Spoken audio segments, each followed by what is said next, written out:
Hi hello అండి, welcome back to our channel Satyapriya's world. మీరు కనుక మన వీడియోస్ని ఫస్ట్ టైం చూసినట్టయితే మేక్ ష్యూర్ టు సబ్స్క్రైబ్. దీని ముందు రిసెప్షన్ వీడియో పెట్టాను కదా, ఇప్పుడు ఈ వీడియో కన్యాదానం వీడియో. రిసెప్షన్ 9 o'clockకి ఎండ్ చేసేద్దాం అనుకున్నారు, కానీ జనం ఎక్కువ రావడం వల్ల అలా 10 అయిపోయింది. పెళ్లి ముహూర్తం ఏమో 11:49కి. పెళ్లికి రిసెప్షన్కి 1 hour గ్యాప్ ఉన్నదంతే. ఆ గ్యాప్లో కన్యాదానం అయిపోవాలి. ఇంకా రిసెప్షన్ అయిపోయిన వెంటనే వెళ్ళి డ్రెస్సెస్ చేంజ్ చేసుకొని వచ్చేసాము. చాలా కంగారు అయిపోయింది. శారీస్ ముందే ప్రీ ప్లీటింగ్కి ఇచ్చేసాం కాబట్టి కొంచెం ఈజీ అయింది, లేదంటే చాలా కష్టమైపోదును. రిసెప్షన్ అయ్యాక జస్ట్ 10 minutes ఇచ్చారేమో అంతే డ్రెస్ చేంజ్ చేసుకోవడానికి. ఇంకా త్వరగా రెడీ అయిపోయి వచ్చేసాము. ఒక పక్కన మా హస్బెండ్ని కూర్చోబెట్టి గణేష్ పూజ చేయిస్తున్నారు, ఇంకో పక్కన మమ్మల్ని కూర్చోబెట్టి గణేష్ పూజ చేయిస్తున్నారు. ఈ వీడియోని ఇంతకు ముందే చూసినట్టే ఉందే అని అనిపిస్తుందా మీకు? మీరు చూసింది కరెక్టే. ఈ వీడియో ఆల్రెడీ ఎప్పుడో మా మ్యారేజ్ వీడియోస్ పోస్ట్ చేసినప్పుడు పోస్ట్ చేశాను, కానీ అప్పుడు డిలీట్ చేయాల్సి వచ్చింది. అందుకే డిలీట్ చేసి ఇప్పుడు రీఅప్లోడ్ చేస్తున్నాను. ఎందుకు డిలీట్ చేశానా అని డౌట్ రావచ్చు మీకు. మానిటైజేషన్ ప్రాసెస్ తెలిసిన వరకు అయితే అర్థమవుతుంది. మానిటైజేషన్ ప్రాసెస్ గురించి డీటెయిల్డ్ గా కావాలంటే వీడియో అప్లోడ్ చేస్తాను, కావాలో లేదో కమెంట్ చేయండి. అసలు ఏమీ తెలుసుకోకుండా అయితే యూట్యూబ్ స్టార్ట్ చేయకండి. వ్యూస్ బానే వస్తున్నాయి, వాచ్ అవర్స్ బానే వస్తున్నాయి అని అనుకుంటాం మనం. ఏమి తెలుసుకోకుండా పెట్టేస్తే మానిటైజేషన్ పోతుంది. నేను ఎందుకు డిలీట్ చేయాల్సి వచ్చిందో షార్ట్ అండ్ స్వీట్ లో చెప్పేస్తాను. మా పెళ్లి వీడియోస్ అప్లోడ్ చేసేటప్పుడు, ఈ వీడియో ఎడిట్ చేసేటప్పుడు ఖాళీ లేక నేను కొద్దిగానే వాయిస్ ఓవర్ ఇచ్చి మిగిలినంత సాంగ్ పెట్టేశాను. నేను వీడియో అప్లోడ్ చేసినప్పుడు ఏ కాపీ రైట్స్ రాలేదు, ఆ తర్వాత కూడా అసలు ఏమీ రాలేదు. అంతా బానే ఉంది. January 25th మనం యూట్యూబ్ ఛానల్ స్టార్ట్ చేస్తే April 10 లోపే మనకి మినీ మానిటైజేషన్ కి 3000 వాచ్ అవర్స్ కూడా కంప్లీట్ అయిపోయింది. సూపర్, ఇదేదో బాగుంది అనుకున్నా. అప్పుడు వచ్చింది అసలైంది రీయూజ్డ్ కంటెంట్ అని వచ్చి, ఇదేంటి అబ్బా మన ఛానల్లో అన్ని మన వీడియోసే ఉన్నాయి కదా, రీయూజ్డ్ ఎలా వచ్చింది అబ్బా అని చాలా ఆలోచించాం. ఇంకా మాకు తెలియట్లేదని చెప్పి టెక్ ఛానల్ వాళ్ళని అడిగితే వాళ్ళు కొన్ని విషయాలు చెప్పారు మాకు. వాళ్ళు చెప్పిన ప్రాసెస్ లో మేము ఫాలో అయ్యాం. ఇప్పుడు మాకు మినీ మానిటైజేషన్ కంప్లీట్ అయిపోయింది. మినీ మానిటైజేషన్ అంటే 3000 వాచ్ అవర్స్ కంప్లీట్ అవ్వాలి. మానిటైజేషన్ కేమో 4000 వాచ్ అవర్స్. మనకి 3000 వాచ్ అవర్స్ కంప్లీట్ అయిపోయినాయి, ఇంకా 1000 వాచ్ అవర్స్ ఉన్నాయి. అది కూడా మీ చేతుల్లోనే ఉన్నది. ఇప్పటి వరకు మమ్మల్ని ఎలా అయితే సపోర్ట్ చేశారో ఇక ముందు కూడా అలానే సపోర్ట్ చేస్తారని కోరుకుంటున్నాను. ఈ ప్రాసెస్ లో నేను యూట్యూబ్ గురించి చాలా విషయాలు తెలుసుకున్నాను, అవన్నీ మీతో షేర్ చేయాలనుకుంటున్నాను. ఎందుకంటే కొత్తగా యూట్యూబ్ స్టార్ట్ చేసే వాళ్ళకి లేదా మానిటైజేషన్ అవ్వకుండా ఆగిపోయిన వాళ్ళకి ఏదో ఒక రకంగా యూజ్ అవుతుంది కదా అని. మరి డీటెయిల్ గా దాని గురించి వీడియో చేయాలో లేదో కమెంట్ చేసేయండి.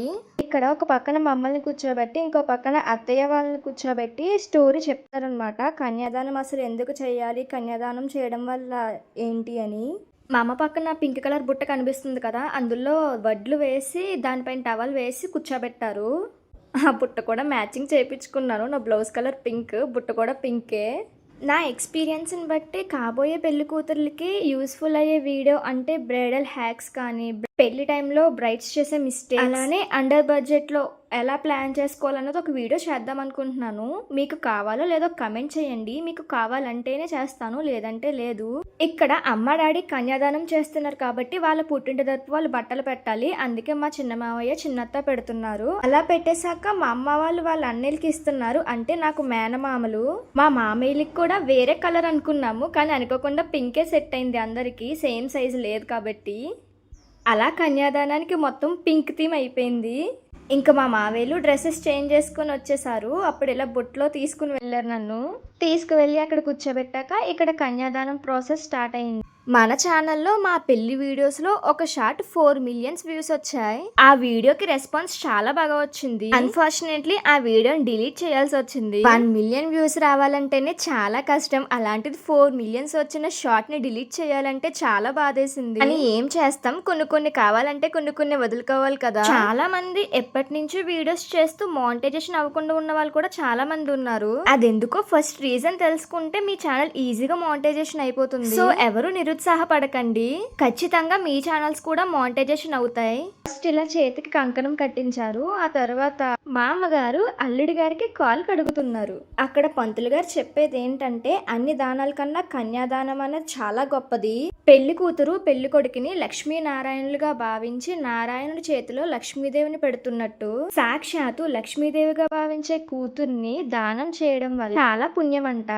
అలానే మా పెళ్లి వీడియోస్ చూసాక కొంతమందికి చాలా డౌట్స్ వచ్చాయి. ఒక్కో సైడ్ పెళ్లిళ్ళు ఒక్కోలా జరుగుతాయి కదా. 4 మిలియన్స్ వ్యూస్ వచ్చాయని చెప్పాను కదా. ఆ షార్ట్ కి కమెంట్స్ 500 అబోనే వచ్చాయి. అప్పుడు అందరూ చాలా కామన్ గా అడిగే క్వశ్చన్, పెళ్లి కొడుకు రాకుండా పెళ్లి కూతురు ఎలా దాటేస్తుంది అత్తగారిల్లు అని. మా సైడ్ అయితే పెళ్లి అవ్వకుండానే ముందే గడప దాటిస్తారు. అప్పుడు పెళ్లి కొడుకు వాళ్ళ ఇంటికి పెళ్లి కూతురు వచ్చేటప్పుడు పెళ్లి కొడుకు చూడకూడదు. అందుకే ఆ వీడియోలో పెళ్లి కొడుకు కనిపించలేదు. మా సైడ్ అంతే ఇలానే చేస్తారు. కొన్ని ప్లేసెస్ లో అయితే పెళ్లి అయ్యాక పెళ్లి కొడుకు పెళ్లి కూతురు దాటుతారు గడపలు.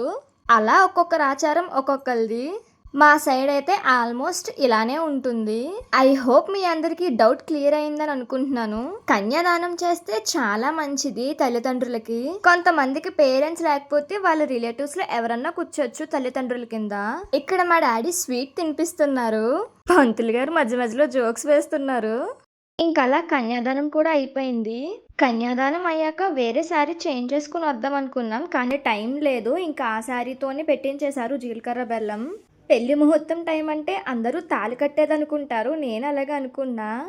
కానీ కాదంట, జీలకర్ర బెల్లం పెట్టేదే ముహూర్తం టైం అంట. ఇంక జీలకర్ర బెల్లం కూడా అయిపోయాక మొత్తం అందరూ వచ్చి అక్షింతలు వేశారు. జీలకర్ర బెల్లం పెట్టాక మండపంలో ఉన్న అందరు దంపతుల చేత అక్షింతలు వేయిస్తారు. వాళ్ళంతా అయ్యేసరికి మాకు చేతులు మామూలుగా నొప్పి రాలేదు.